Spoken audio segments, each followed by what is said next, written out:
the President of the Republic of the Philippines, His Excellency Ferdinand Romualdez Marcos Jr.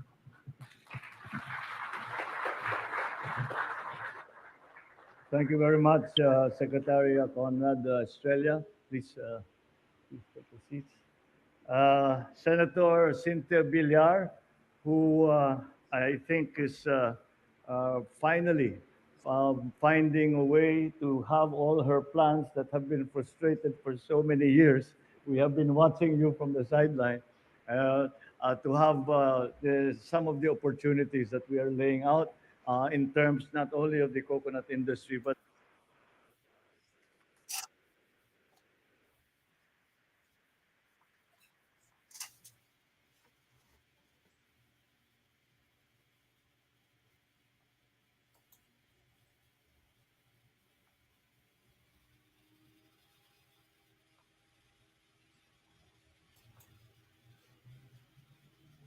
ang ating butihing Pasay City Mayor Imelda Calixto Rubiano.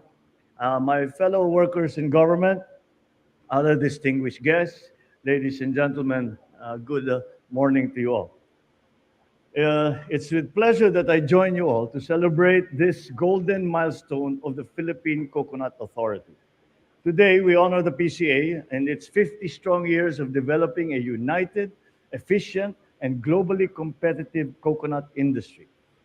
On June 30th of 1973, my father signed PD number 232 creating the PCA, and it was to promote the accelerated growth of the coconut and palm oil industries. It is mandated to ensure that coconut farmers participate and benefit from development and from growth.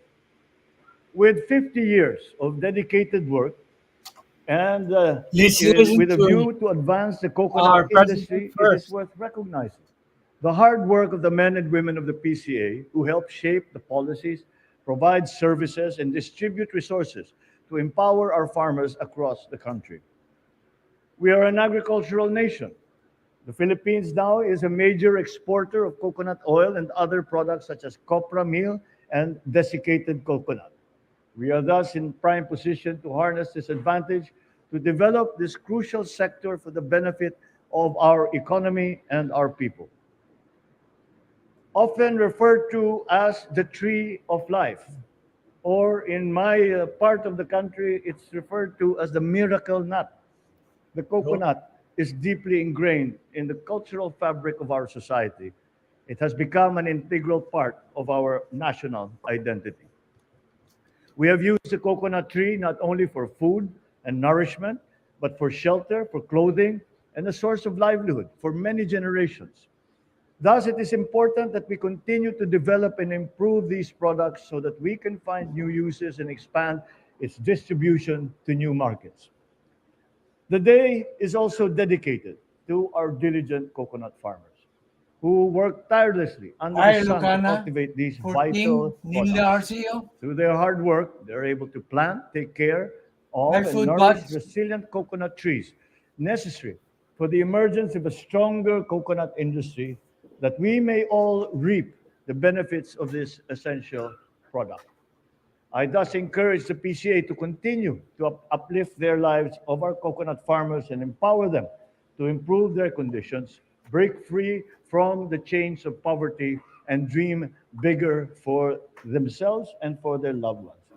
But to add to that, not just to say that we are leaving the responsibility of that development to the PCA, we have, and this administration started to formulate the plans on how to redevelop our coconut industry, how to help our coconut farmers.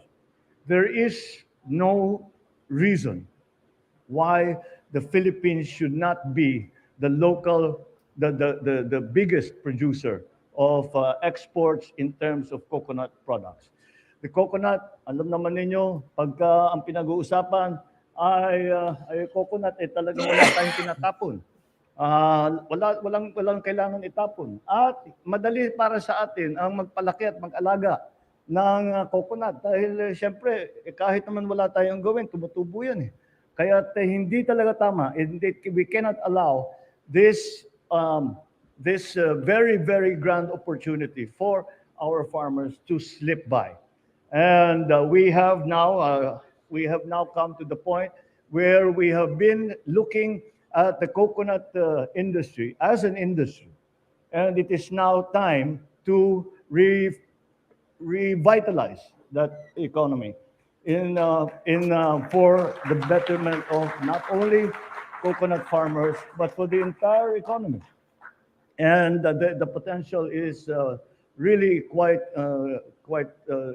good. And I think that with the plans that we have put together, Senator Cynthia has been already talking to me about it. Now we are going to sit down. We all have our own ideas. We are going to sit down to finalize that. We will start with the replanting of the older trees that have already hindi na magamit at hindi na bumubunga. We will also include in that will be the intercropping, because, well, I don't need to explain to you. We have to wait a few years until the tree starts to bear fruit, starts to be able to give us a coconut. And and beyond that, also the mills, also all the post production, so that we can keep the value added, which is what we're trying to do with all agricultural products. Keep the value added here in the Philippines, so that when we export a finished product. Hindi na natin ginagawa yung raw material, i-export natin, ipoprocess sa ibang bansa, tapos bibilhin naman natin yung end product. Parang nawala sa atin lahat ng advantage para sa ating mga farmers. Kaya yan ang aming pinaplano ngayon. At para sa akin, malaking pag-asa ko. Plano I am ni very optimistic PBM. that we will be able to bring back to the coconut industry na ano lang when the government fell in 1986, all of those very important programs for the coconut industry stopped. And lahat ng naging progreso ay dahil sa ating mga farmers, sa lahat ng mga PCA na workers, pinagpatuloy lang nila yung kanilang ginagawa. Kahit na hindi kasama, hindi bahagi ng isang malaking national plan. Kaya't nakakagulat din na kahit papano na hindi masyadong plinano, hindi masyadong nasuportahan, napakatibay pa rin ng coconut industry. So as we celebrate this momentous event, let us also recognize the challenges that lie ahead of the coconut industry. Now we have to attend to the effects of climate change, of pests and diseases that remain a significant threat to our trees, endangering the future of our sector, our industry. So let us double our efforts to tackle these issues and invest in technologies and initiatives that will not only safeguard, but also ensure the resilience of the coconut sector of our agriculture. So the PCA must intensify the implementation of the Coconut Farmers and Industry Development Plan to accelerate the modernization of the coconut industry and to improve the lives of our coconut farmers and their families. As we reflect upon the last half century, we are reminded of the valued history of the PCA and the challenges that it has withstood to get to where it is today. So together, we will usher in a new era of progress by leveraging the power of the coconut to build a better, self-sufficient, and prosperous country. Thank you very much. Mabuhay ang PCA.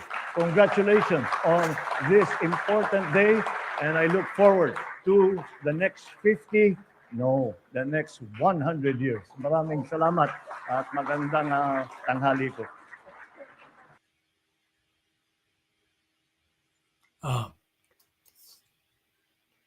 Nakita niyo yun? Ang plano niya sa PCA.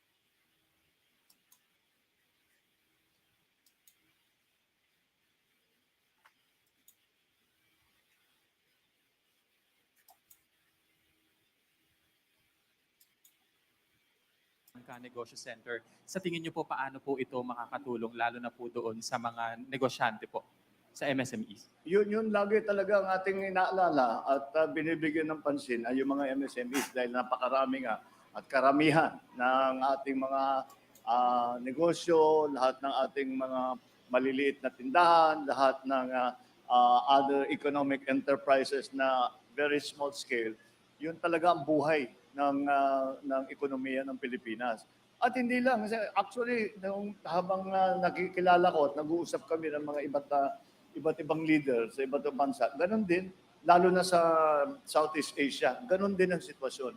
Talagang kailangan nilang alagaan. Kaya itong ganitong klaseng programa ay ginagawa lahat upang maging matagumpay ang kanilang sinisimulaan na bagong negosyo o ibinabalik yung sumara ng pandemya, paano natin pabalikin, pero pabalikin natin ng mas maganda na ginagamit yung internet, ginagamit lahat ng ano, at bibigyan pa rin, may counting tulong, may counting seed money, at ang pinakamahalaga sa lahat talaga ay yung training.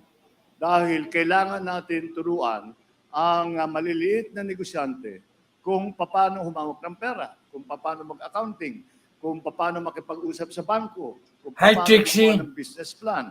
Yan ang ginagawa. Yun ang pinakamahalaga at yan ang ginagawa ng mga programa kagaya ng kanegosyo. Yan ang itutulong nila. Yan ang pinakamalaking tulong na maibibigay nila. Hindi lamang yung seed money, kung tawagin, kung hindi yung training. Sa naranasan ko, sa pag-develop namin ng mga cooperative, ganun talaga. Ay, siyempre mahalaga din na meron silang pagsisimulan, may hawak silang. Hi, Red One.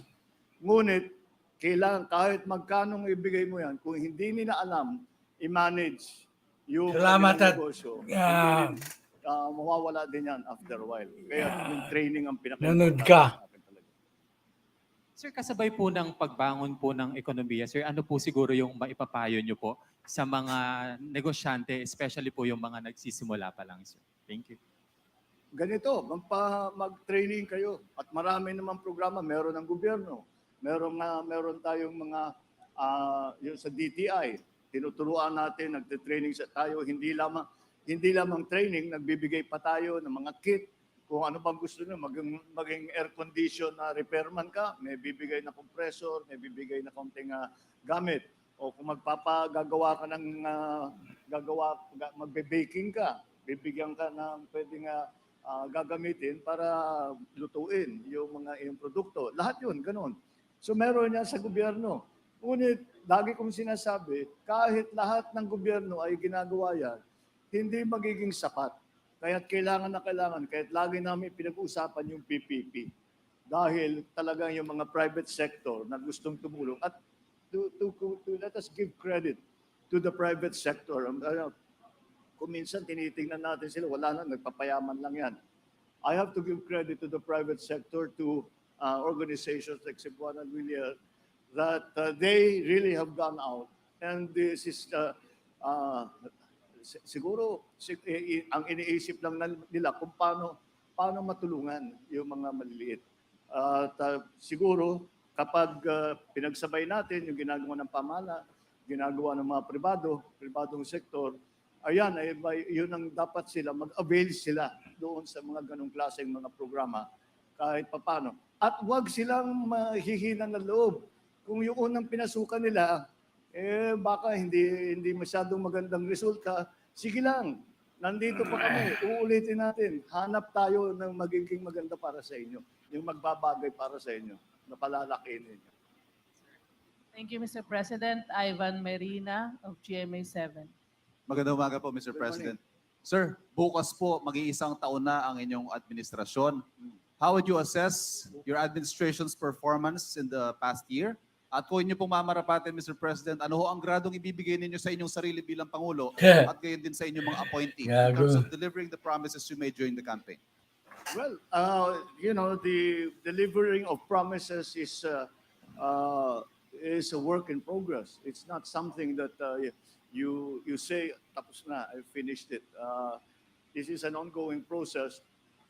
Again, we have to bear in mind that the international situation has changed in terms of trade, in terms of geopolitics. And so we are having to adjust to that.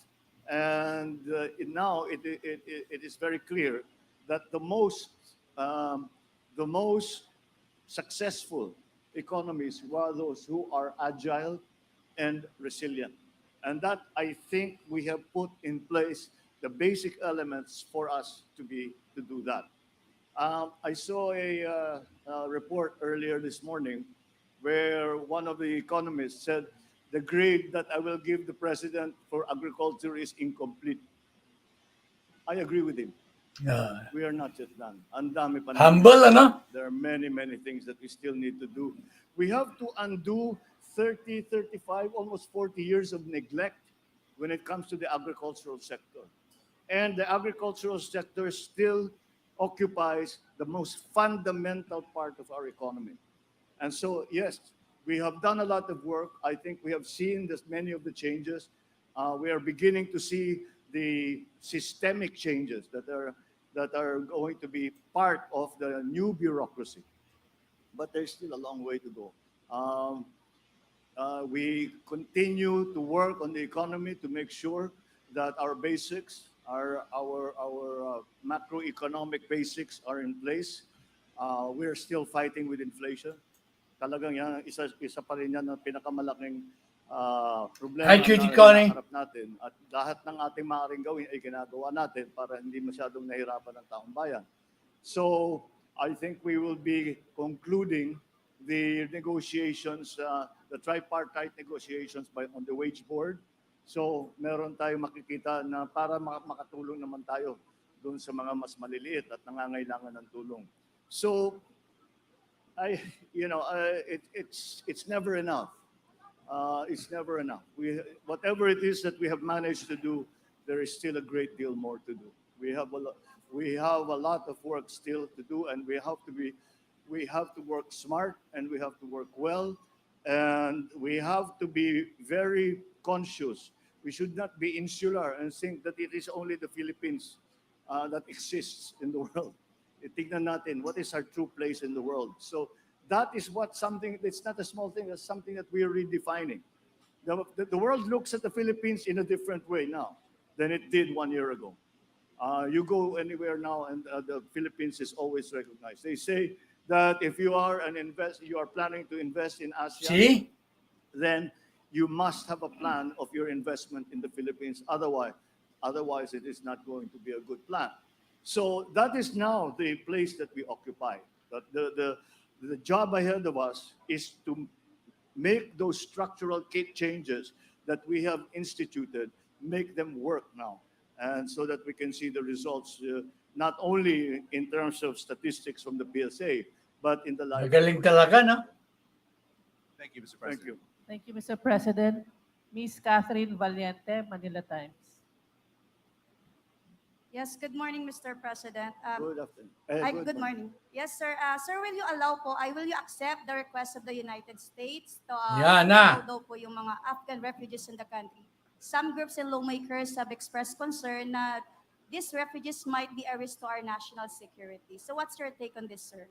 Well, there are many issues involved in that question. That's why I was a little surprised when I saw some of the news reports. There is a deal between the U.S. There's no deal. We're still looking exactly at how to make it work if we can. It's entirely possible that we will not find a way to make it happen. But we have a long tradition in the Philippines of taking in refugees, although these are not refugees. They're an entirely different class of person. They are Afghan nationals who are being resettled by the United States in the Resettled. United States and or other places. We are only going to be a transition area. Transition. Dadalhin sila dito, i-relocate sila pagka ang sabi ng mga kaibigan natin ng Amerikano, kanila hindi palalampasin ng 1,000 tao. Yan. Doon sa 1,000. ating kung sakali man ay matutuloy itong request na ito. So, but there are many, there are security issues. Inaaral. Of course, we have to be conscious of that. But there are even more difficult legal and logistical issues, because if the plan as it stands runs exactly as it's planned, di maganda, wala tayong problema. But what plan ever ran exactly as you had hoped? So what we are trying to say, what if something Kaya goes nga may wrong? Paano pilot kung program. magka-delay? Paano kung hindi tanggapin yung tao? Yun yung aming pinag-uusapan. And we're continuing because we want to help. We want to help. Ito kasi ang mga Afghan na tumulong sa mga Amerikano nung gera. Tapos biglang umalis ang mga Amerikano, naiwan ito.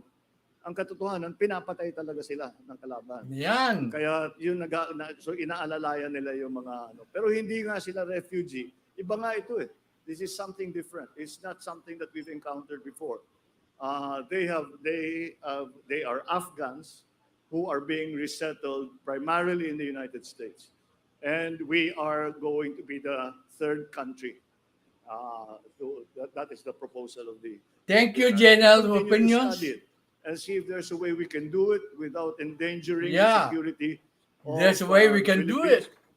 We'll see if we can actually manage it, and to make sure that if things start to go not as planned, Yeah, di ba sinabi ano ko? yung mga pwede natin gawin? Para naman hindi, before you know it, 10,000 na sila doon. Ang dami nang natin kailangan gawin. Kahit sinasabi that the Americans will pay for everything, who will handle all of that? The Filipino. You know, there's even anything. So there's still quite a few issues that we have to hammer out. Naiaral pa yung In issue. principle, we'd like to help. We took in the In Vietnam principle, people. we would like to took in help. the German Jews during the war. Ganyan naman ang ugali ng Pilipino eh. Na Yeah, right. Matulungin tayo. But again, we have to make sure that it's not something that will affect the lives of ordinary Filipinos. Di ba ganun din ang sabi Thank you, ko? Mr. President. Thank you, Malacanang Press Corps. Thank you. Magandang umaga sa inyo. Thank you.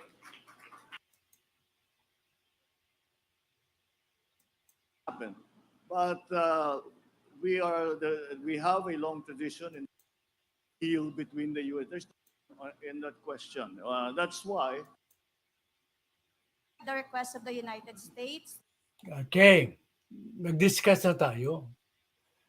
Nowhere in the argument na meron ng sinabi na that is the problem of the United States.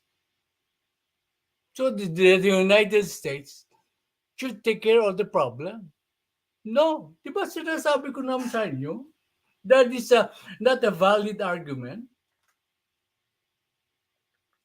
Maraming nagagalit sa akin. When I took the position is we are willing to help. We are willing to help. But there are other considerations. Pwedeng tanggihan because of security concerns there. Pero the first idea is to help the Afghans. Diba? Una ng bagong lahi. Pero ang point ko, yung pupunto nyo na that is solely a problem of the United States. And therefore, we should not help them. Di ba yun ang punto ko naman? Wala naman tayong argument yan na mauna dapat o ating lahi. Of course. Tatalakayin yan. The security ko. We do not know all the information. Sabi ko, from the start, sinabi kong yung argumentong that is the problem of the United States, bakit pinapasa sa atin is not valid when it comes to the president because there are other factors involved. Hindi na natin sinabi dyan yung security issues about when we need the help of the United States.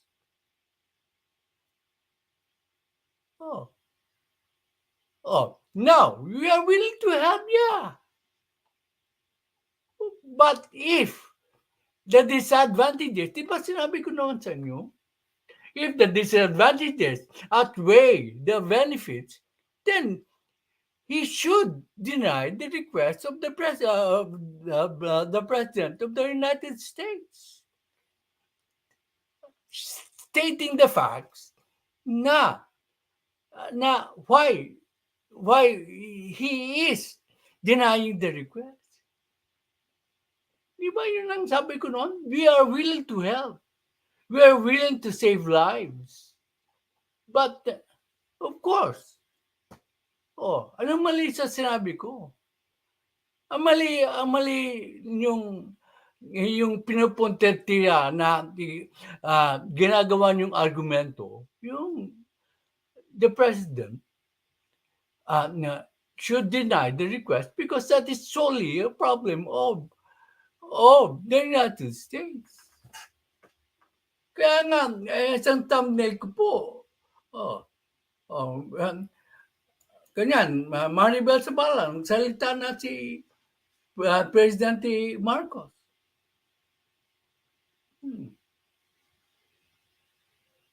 Ulitin natin ang sabi niya, for the sake of clarity. To allow daw po yung mga Afghan refugees in the country. Some groups and lawmakers have expressed concern that these refugees might be a risk to our national security. So what's your take on this, sir? Well, there are many issues involved in that question. That's why I was a little surprised when I saw some of the news reports. There is a deal between the U.S. There's no deal. We're still looking exactly at how to make it work if we can. We try to make it work if we can. Way to make it happen, but we are Ulit-ulitin ko ang yun natin. Of taking in refugees. Maraming nagagalit sa akin Although sa these are not posisyon ko. refugees. Pero They're an entirely different class often of, I'm proven person. right. They are Afghan nationals who are being resettled by the United States in the United States and or other places. We are only going to be a a transition area.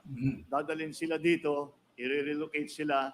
Pagka ang sabi ng mga kaibigan natin Amerikano, kanila hindi palalampasin ng 1,000 tao. Yan. Doon sa ating Ulit-ulitin ko yan. Kung sakali man ay matutuloy itong request na ito. So, but there are security issues. Of course, we have to be conscious of that. But there are even more difficult legal and logistical issues, because if the plan as it stands runs exactly as it's planned, di maganda, wala tayong problema.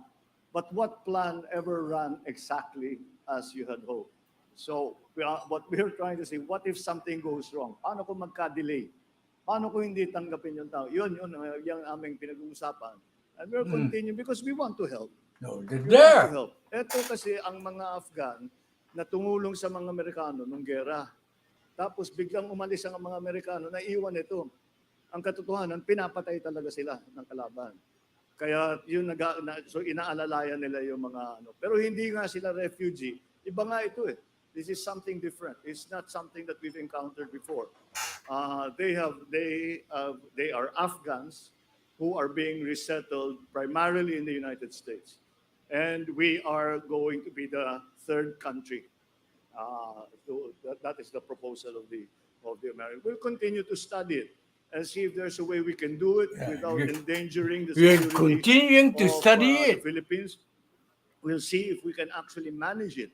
And to make sure that if things start to go not as planned, ano yung mga pwede natin gawin para naman hindi before you know it 10,000 na sila doon, ang dami nang natin kailangan gawin. Kahit sinasabi that the Americans will pay for everything, who will handle all of that?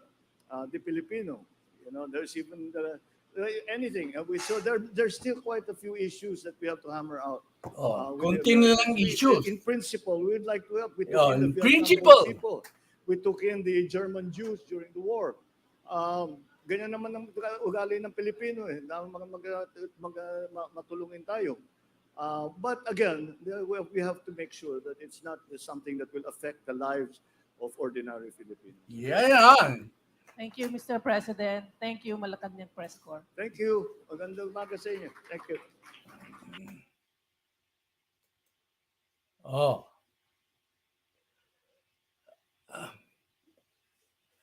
So, unang-una, yung argumentong President Ferdinand Marcos Jr. Yung held a argumento, sit-down that is the interview with problem several of members of the- the media on Monday, of the- answering questions on various topics. Here's that interview. US. Good afternoon, Mr. I President, told you, and welcome it's to our not a friends valid, in broadcast valid media to argument this very because we are a community of nations.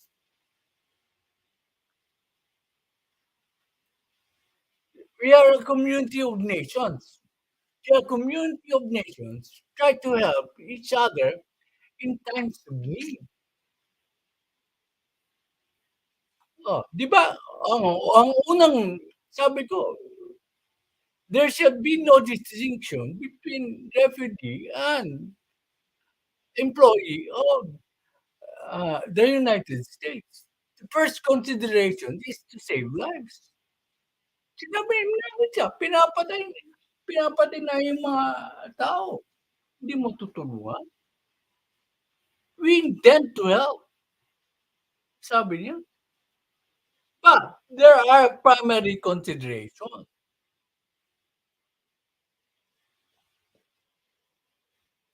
Yeah, of course. Di ba sabi ko, it is still under study. But the intention is there. Di ba sinabi ko noon sa inyo, pinag-aaralan pang mabuti ng presidente yan. There is a chance na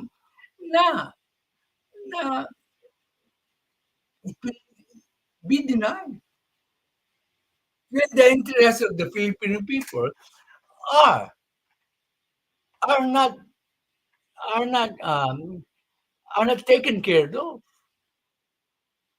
Ulitin ko, the fallacy of the argument of tsunami is very glaring.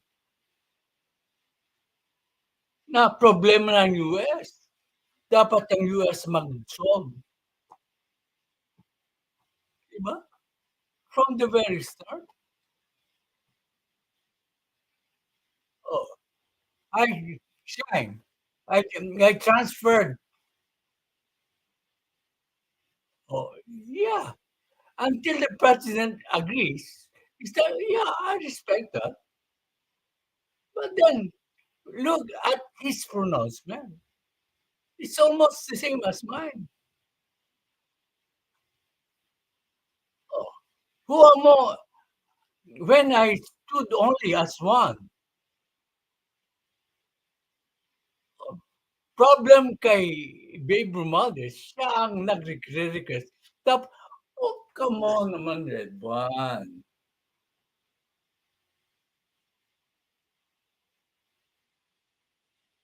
You know,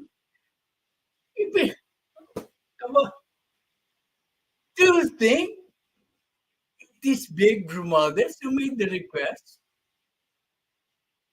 Napag-usapan nga ng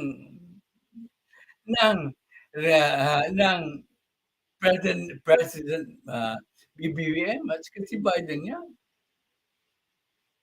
Hindi po si Babe Romualdez.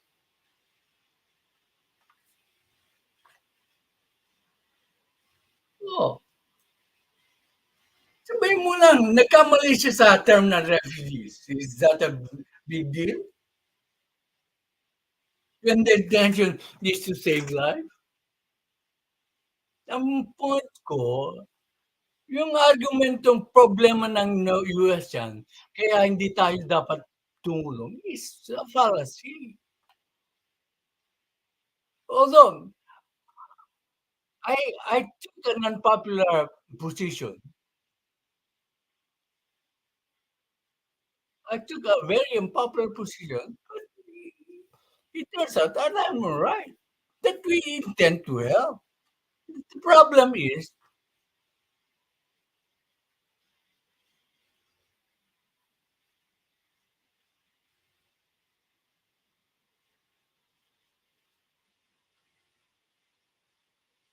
wala akong nabasang ganyan.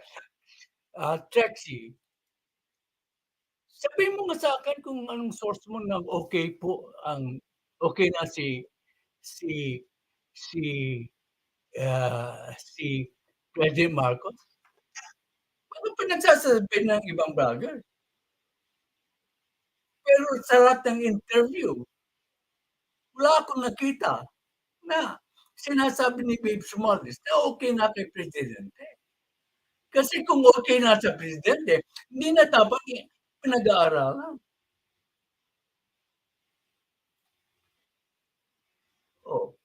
Huwag na sabihin naman, because bias tayo, huwag naman sabihin na nagsisinungaling si Babe Sumales. Kasi hindi siya pwede magsinungaling sa Senado. Oo. Pakita mo nga sa akin, parinig mo sa akin ang tape o transcript ng hearing na nagsabing okay na si President Marcos sa pag-grant ng request.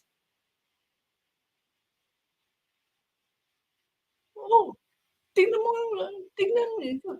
Huwag kayong magpapaniwala doon sa mga misinformation ng ibang vloggers. Kung mapapatunayan niyo sa akin,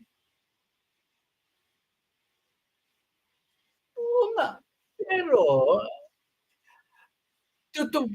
ang pinag-usapan natin, tutunaw tatay, problema ng US.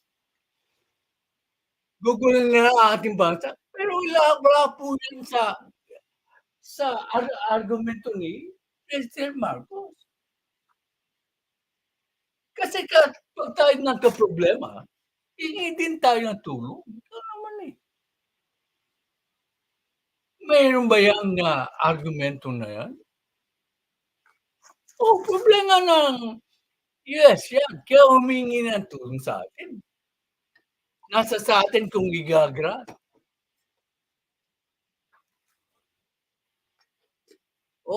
Sige, hanapin mo yung sexy. I really welcome it. Na pumayag na si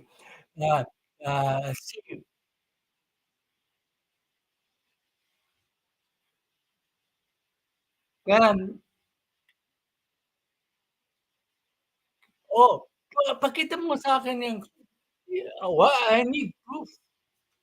Wala akong nakitang sinabi ni Dave na Romualdez na baka iba man napakinggan mo.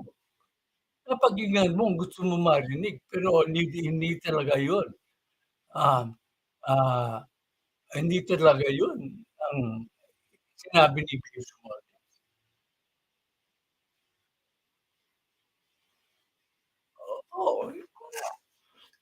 Mabuti magsasalit si Trexie. Kasi ganyan ang gusto kong ka-argumento.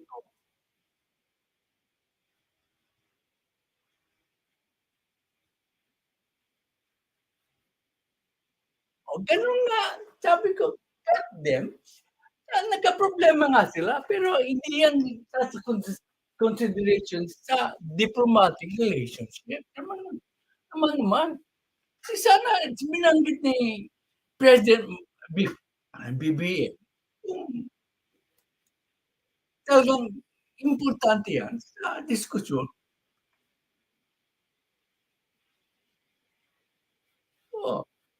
Alin sa mga aking mga diskusyon, hindi nagkatotoo.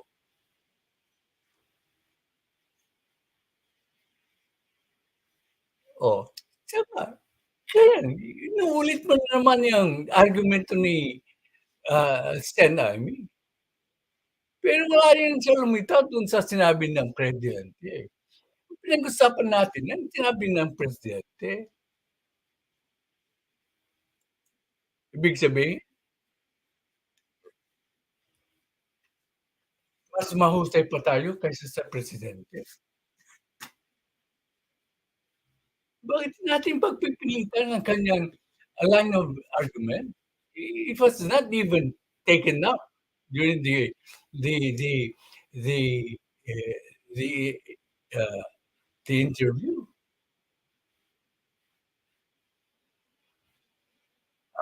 Wasn't I right? Wasn't I proven right? First, we intend to help, but there are considerations. Oh, yeah, binanggit niya, which is correct. Di ba sinabi ko naman sa inyo na there are considerations that we do not know all about, and that is security consideration. Pwedeng, sabi ko naman pwede namang ma-deny. But not on the basis na that is a problem of the United States only. Pipilitan ko yun, yung line of thinking nyo, wala na akong magagawa. The president has already spoken. And he is aligned with, I am aligned with this thinking. If I were the president, I intend to run. But I have to study all of this. Sabi ko, kailangan aralin ang buong kaso, ang buong sitwasyon. Yeah, sabi nga ni Shine, I purposely, Maribel Zabala, Shine, I purposely transferred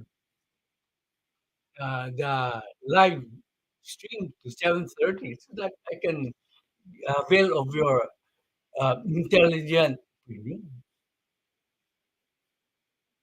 Oh, sabihin mo nag-grandstand si Babe. I can give you that. But then your argument na problema ng US lang, kaya hindi natin dapat tulungan ng US, the request ng US. It's a fallacy. Oh, sabihin mo nag-grandstand si Babe Sumarte, siya ba ang gagawa ng desisyon? Oh, I mean, nag-grandstand siya. Will that affect the decision of the president? I'll give you that. Nag-grandstand si Babe. Maybe it's political ambition also.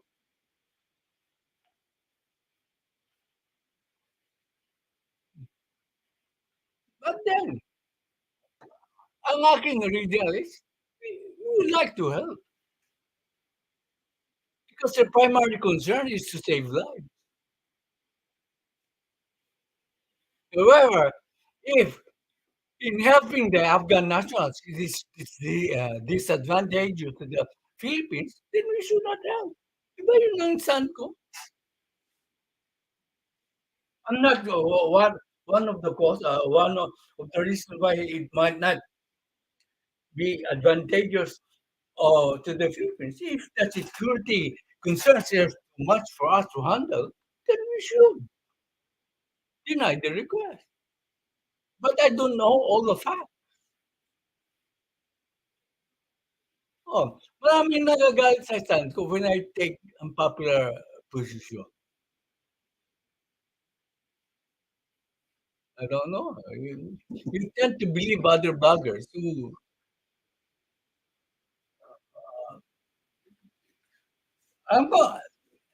alam ko, most of the bloggers I admire don't agree with my position. But kaya nga, tinatamad na ako sometimes mag-blog eh. Kasi mas naniniwala kayo sa mga bloggers na kaysa sa correct analysis.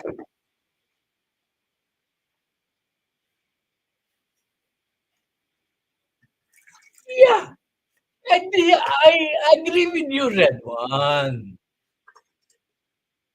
Sabi niya, masyadong nagrant niya. I think Ambassador Romualdez was just misunderstood with the way he delivered the statement. But definitely, you will not tell something that will lose his credibility. Yeah. Pakita niyo sa akin yung actual ko. Kailangan natin i-consider tatay, ang problema talaga ng US yan. Yeah. Sinabi ko bang hindi? Kukonsidera yan. But to make it a focal point of your argument is a fallacy. Ewan ko ba, despite that the president has already spoken.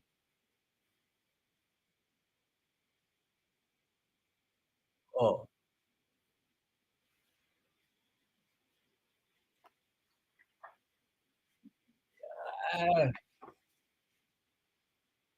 Um,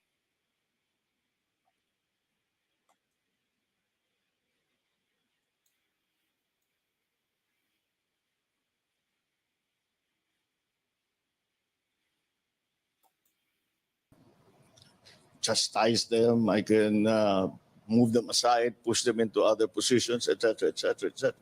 But generally speaking, First question. going otherwise it is not going to be a good plan. So, lives of ordinary people. can I play it again? Thank you, Mr. President. Until Thank you, Mr. President. Miss Catherine Valiente, Manila Times. Yes, good morning, Mr. President. Good afternoon. Good morning. Yes, sir. Sir, will you accept the request of the United States to allow daw po yung mga Afghan refugees in the country? Some groups and lawmakers have expressed concern that these refugees might be a risk to our national security. Yeah. So what's your take on this, sir? Well, there are many issues involved. Yeah. Di ba may that question. kinonsider That's why, niya national security? I was a little surprised when I saw some of the news reports. There is a deal between the U.S. There's no deal. We're still looking exactly. There is no at deal. how Hindi pa to okay si work President. It's entirely possible that we will not find a way to make it happen. Ah. But we have a long tradition in the Philippines of taking in refugees, although these are not refugees. They're an entirely different class of person. They are Afghan nationals who are being resettled by the United States in the United States and or other places. We are only going to be a transition area. Dadalhin sila dito, i-relocate sila. Pagka ang sabi ng mga kaibigan natin ng Amerikano, kanila hindi palalampasin ng 1,000 1,000 lang. doon sa ating kung sakali man ay matutuloy itong request na ito. Request. But there are many there are security issues. Of course, we have to be conscious of that. But there are even more difficult legal and logistical issues, because if the plan as it stands runs exactly as it's planned, di maganda, wala tayong problema. But what plan ever Then runs papasok yung exactly pilot as we program. had hoped? So what we're trying to say, what if something goes wrong? Paano kung magka-delay? Paano kung hindi tanggapin yung tao? Yun yung aming pinag-uusapan. And we'll continue because we want to help. You want to help? Ito kasi ang mga Afghan na tumulong sa mga Amerikano nung gera. Tapos biglang umalis ang mga Amerikano, naiwan ito. Ang katotohanan, pinapatay talaga. Pinapatay. Sila. Kaya yun, so inaalalayan nila yung mga Pero hindi nga sila refugee. Iba nga ito eh. This is something different. It's not something that we've encountered before. They are Afghans who are being resettled primarily in the United States. And we are going to be the third country. So that is the proposal of the Americans. We'll continue to study it and see if there's a way we can do it without endangering the security. Without endangering the the security. We'll see if we can actually manage it. And to make sure We'll that see if we things can start to actually go, manage it. not as planned, ano yung mga pwede natin gawin para naman hindi before you know it 10,000 na sila doon.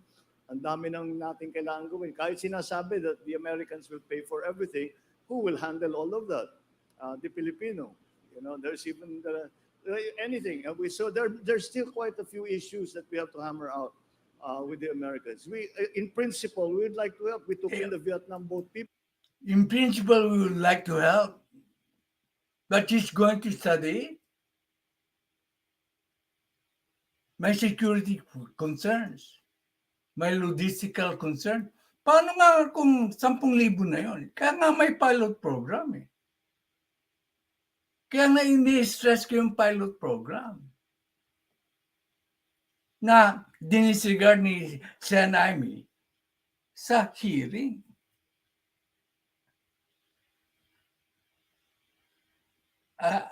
Ewan ko lang po. Siyempre, aralin ng presidente yung security problem. Unahan niya muna ang Pilipino, katulad yung sabi ni Trexie. Sabihin mo na nagsinungaling si Babes Romualdez. Di naman siya nagkakawa ng desisyon. Si presidente na lang. Anong sabi ng presidente? We would like to help, but there are certain considerations, logistical. Kaibigan natin yung mga Amerikano, sabi niya. Hindi lahat ng plano ay nasusunod. Kaya most probably, i-implement na yung pilot program. Nabanggit ba dyan ng presidente na problema ng US yan? Kaya dapat hindi tayo tumulong? Bakit niya ini-insist? Wala naman sa statement ni President yung ganyang argumento. Nagtataka lang ako. Ito, malinaw na ang pagkasabi ng Presidente. Kumikiling siya na tumulong, pero hindi pa tapos ang konsiderasyon. Kasi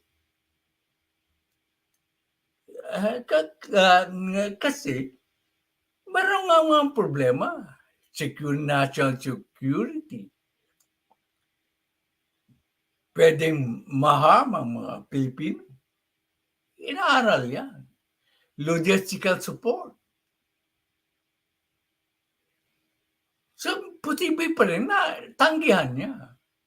Pero, hindi dahil sa nag-request ang US.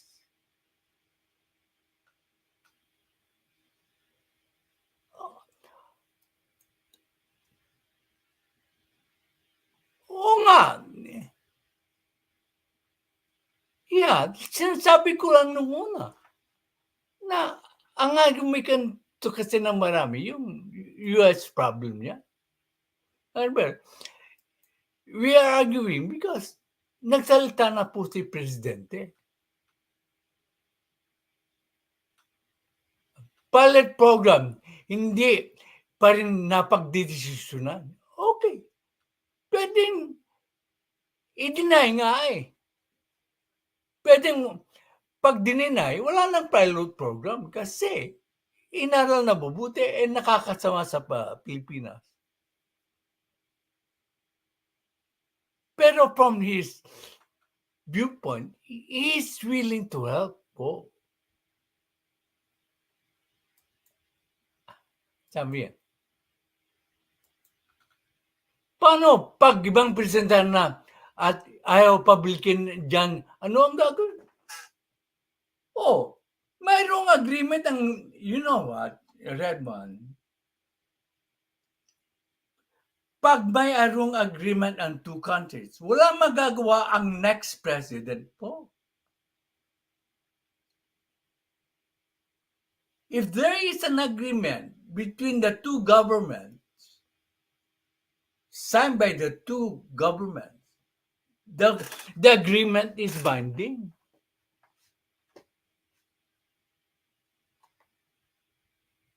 the agreement is binding.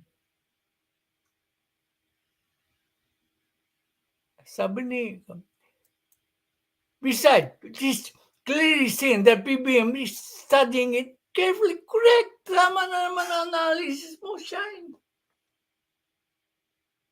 Although kumikiling siya na papaboran, kung his study shows that this request is disadvantageous to our country,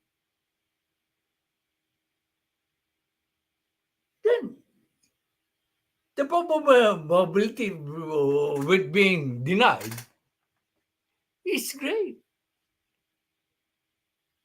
Let's respect him, whatever decision he comes up with. Okay. Ang gusto ko lang ilinawin, tama yung aking position na it's not because the request was made by the US and that's the problem of the US only. That is not the main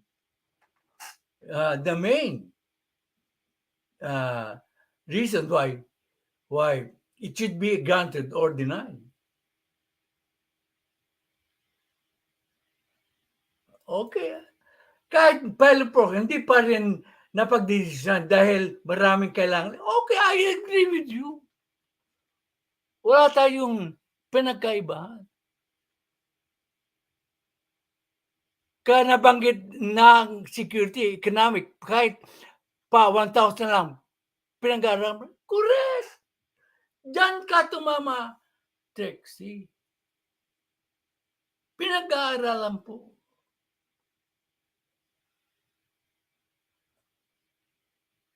Oh, hindi po dahil sa nag-request ang US, kaya dapat i-deny natin. Hindi po yun ang kaso.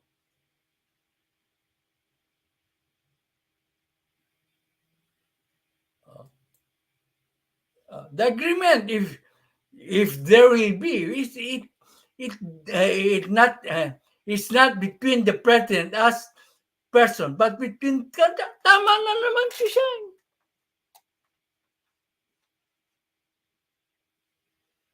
Oh. Which they are representatives.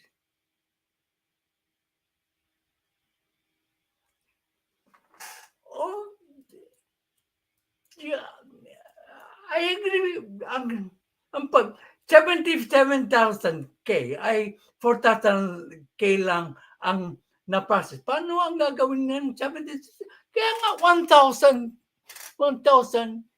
per batch.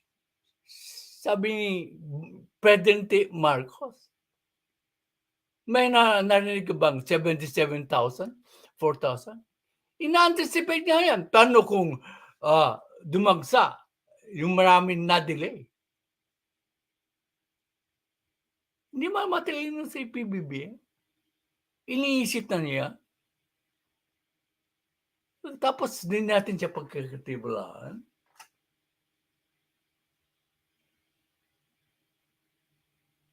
Ang point ko lang po, yung maraming nagagalit sa aking analysis na mukha daw akong tuta ng Amerikano. And just being honest, my political analysis, at the very start, ako lang ang vlogger na who made it stand. Si Mike Abe is already for accepting it, pero mali ang reason niya. Mga dilawan lang daw ang Afghans. Marami ng commentarista na who are now looking at my position, original position, and are agreeing with my original position. But at the outset, ako lang muna ang marami nang nagagalit sa akin yan eh. Pero ang point ko lang, yung argumentong the US, it's the problem of the US. So, hindi dapat natin silang tulungan kasi problema ng US yan. It was not a valid argument from the very start. Di ba? Ngayon napatunayan, did not enter into any discussion about that. Kasi normal yan sa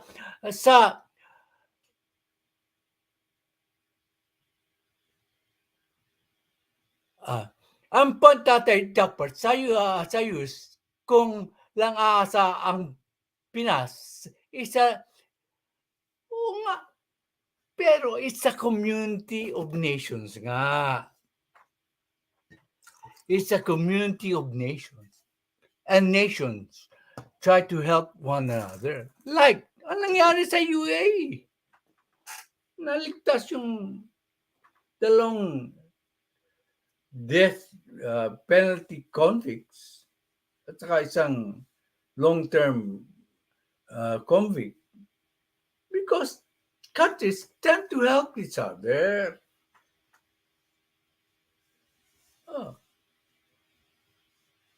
There is cooperation. Because if you do not cooperate, when you are able to, of course, there are several requests of the US that has been denied by the president already. In fact, in the UN resolutions, most of the time, the Philippines is against the US. You should know that. But again, this is a community of nations.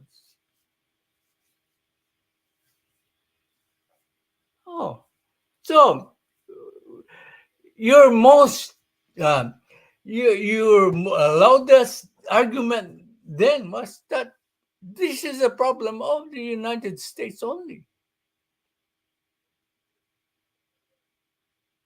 The president just shut it down.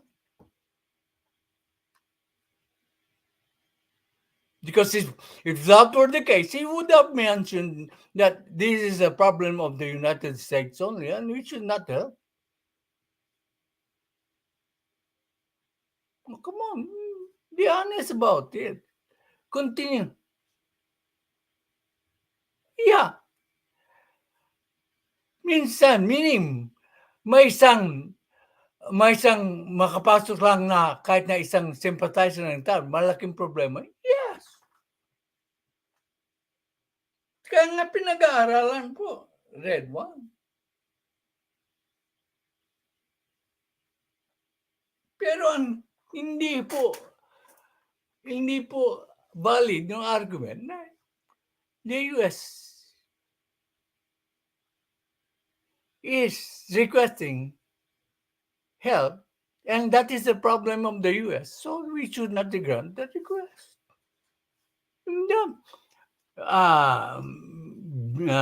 Basic sa mga questions ko.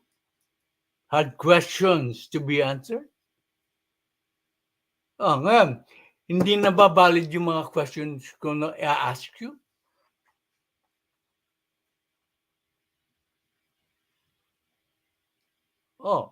Sino ang tumama sa aming mga vloggers po?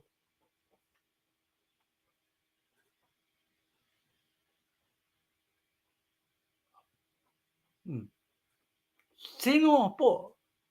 I took an unpopular position, but who was proven right when it comes to the thinking of the president?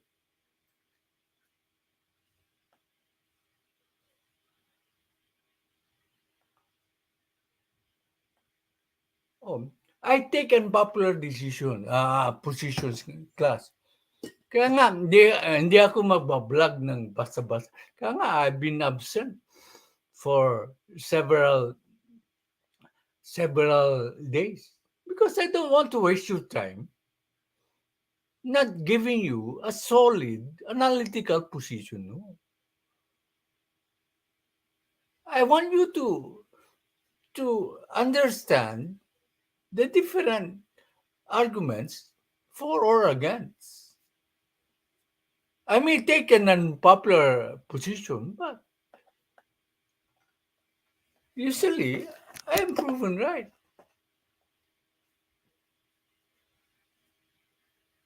Oh, cutie Connie.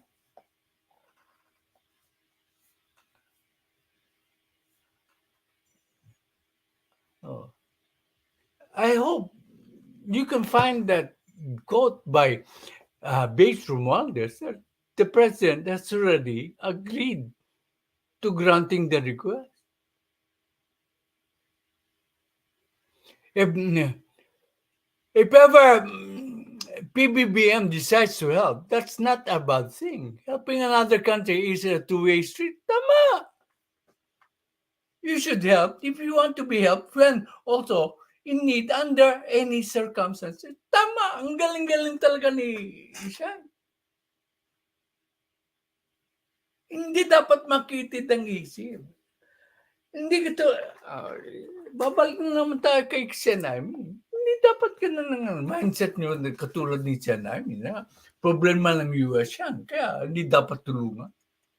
Kaya nga magkaiba sila ng mindset ng kapatid niya.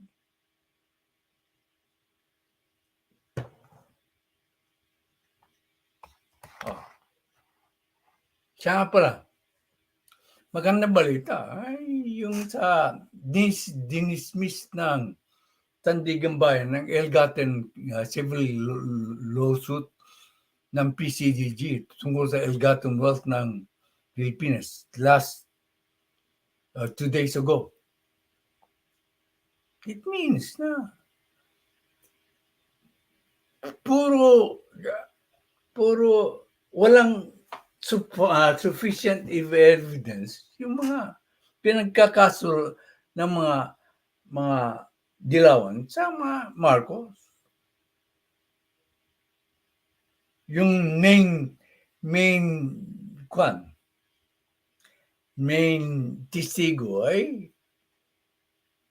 he has no personal knowledge daw. Basahin natin yung kwan.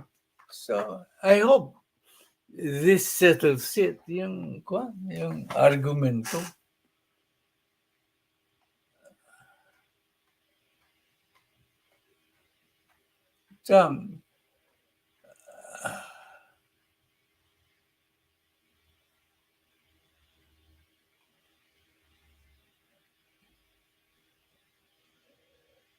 The source is CNN Philippines. No copyright infringement is intended. This is only for reaction purposes. Metro Manila.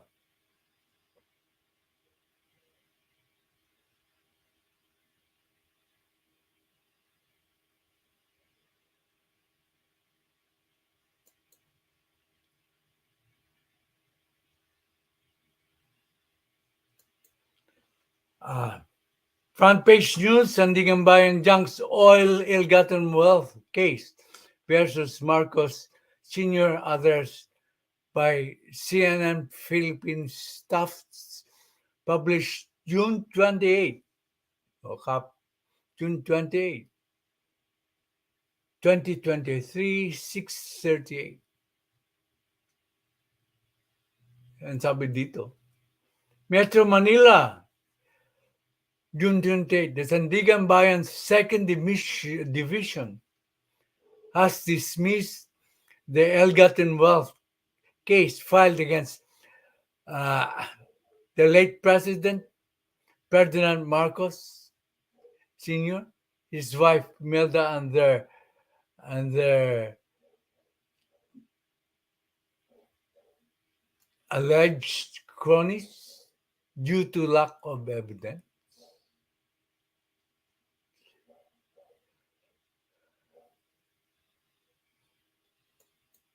In its 45-page decision, the anti-graft court said the prosecution failed to establish enough evidence to prove that the assets and properties in question were ill-gotten.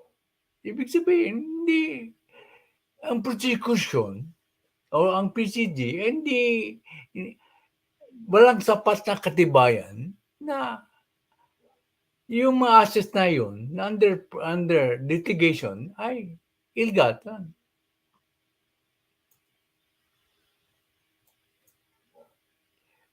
A judicious perusal of evidence on record shows that the plaintiff failed to sufficiently prove the allegations in its amended complaint. Inamen pa lang niya ang complaint. Dinagdagan pa siguro. In addition, the plaintiff failed to establish the subject properties were ill-gotten. And then napatunayan na yung mga reria na in question were ill-gotten.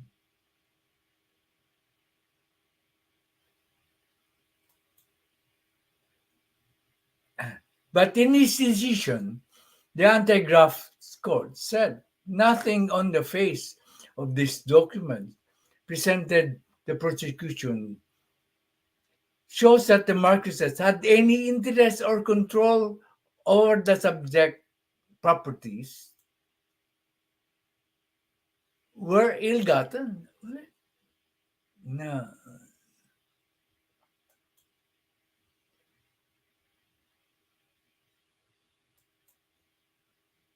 The testimony of the Presidential Commission on Good Government's Record Custodian, yan ang the prosecution sole witness, was set aside after the court pointed out that she has no personal knowledge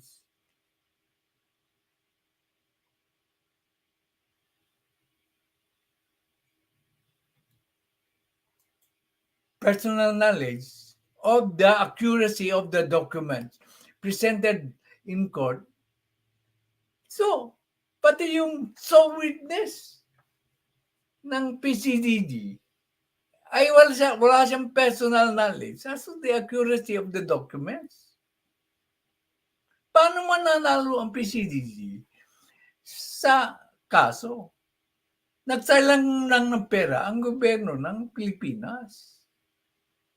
Gusto lang i-persecute ang mga Marcos.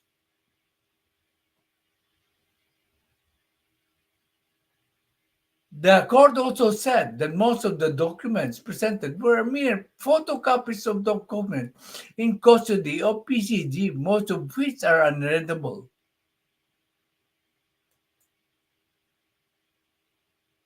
You know?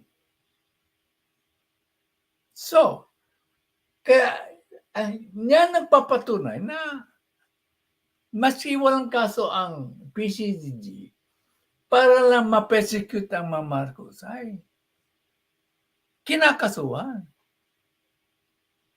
Yung main witness na, isa lang witness sa PCG. Isa lang witness sa PCG. Umamin pa na wala siyang personal knowledge as to the veracity or accuracy of the documents. Ibig sabihin, pwedeng di-photoshop o pwedeng manipulated yung evidence, pero hindi accurate, hindi siya sigurado. So, paano mananalo ang PCDG? Okay, this is Pbbm Bibisara Senami Unity Team. Please observe the code of conduct rules set by the Tatay. No. That should be by the President. That should be by Tatay.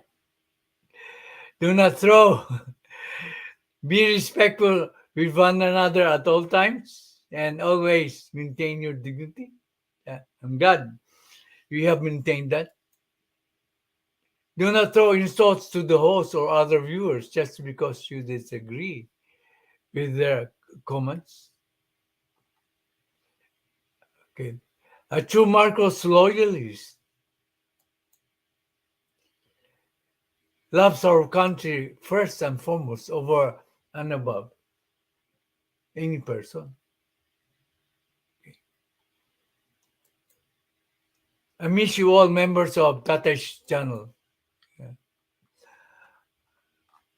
Punta na tayo sa comment.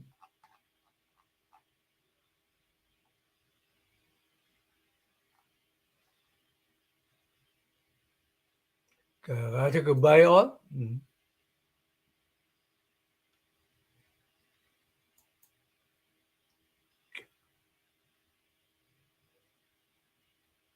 Okay. Yeah. Exactly. Sabi yan. Exactly. Red one. Kaya pinag-aaralan bago sumakain. Diba yun ang matagal ko nung sinasabi. Oh. Pinag-aaralan mo nga. Hindi basta-basta gagawa ng konkurso. Oh, di ba tama ako?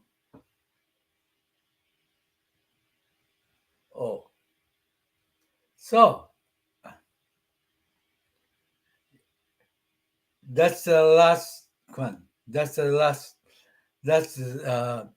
last comment. So, as usual, pag wala ng comment po, bye-bye na po. Okay. Thank you. I hope naliwanagan po tayo.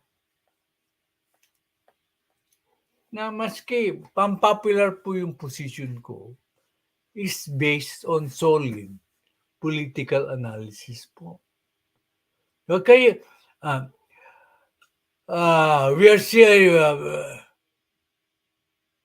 we are willing to save a life if we're willing to save a life if it does not endanger a Filipino life. Okay, nice to see you po, Shine. Good. You are really so good in your political analysis.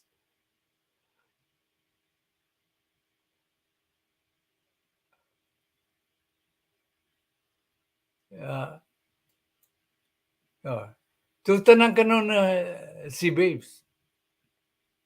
Sabi mo ng totoo, para si President Pbbm ang siya magdidesisyon. Ibig mong sabihin, tuta rin si Pbbm ng mga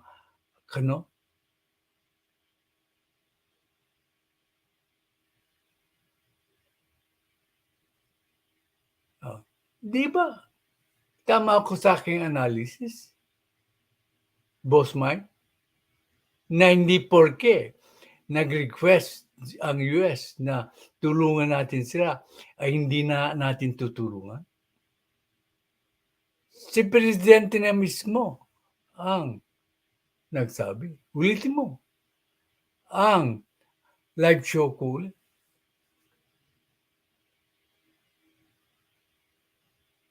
Kung pipilitin nyo yung sinasabi siya ng ibang vloggers, sino ang mas tumama po sa kanyang pananaw?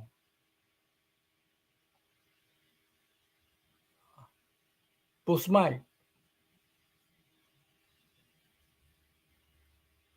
Ikumpara mo ang aking posisyon sa posisyon ng vlogger. At sabi mo nang bilib na bilib ako sa aking sarili. Ikaw na lang magkumpara.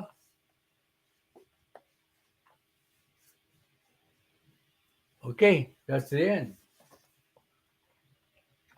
Ngayon, kung dahil sa posisyon ko ay galit ka sa akin, wala akong magagawa. Pero yung posisyon ko, ang halos posisyon ng ating presidente po. Ikaw ba ay suportado mo si presidente? Okay. I love you all. That's the end of my program. Last comment.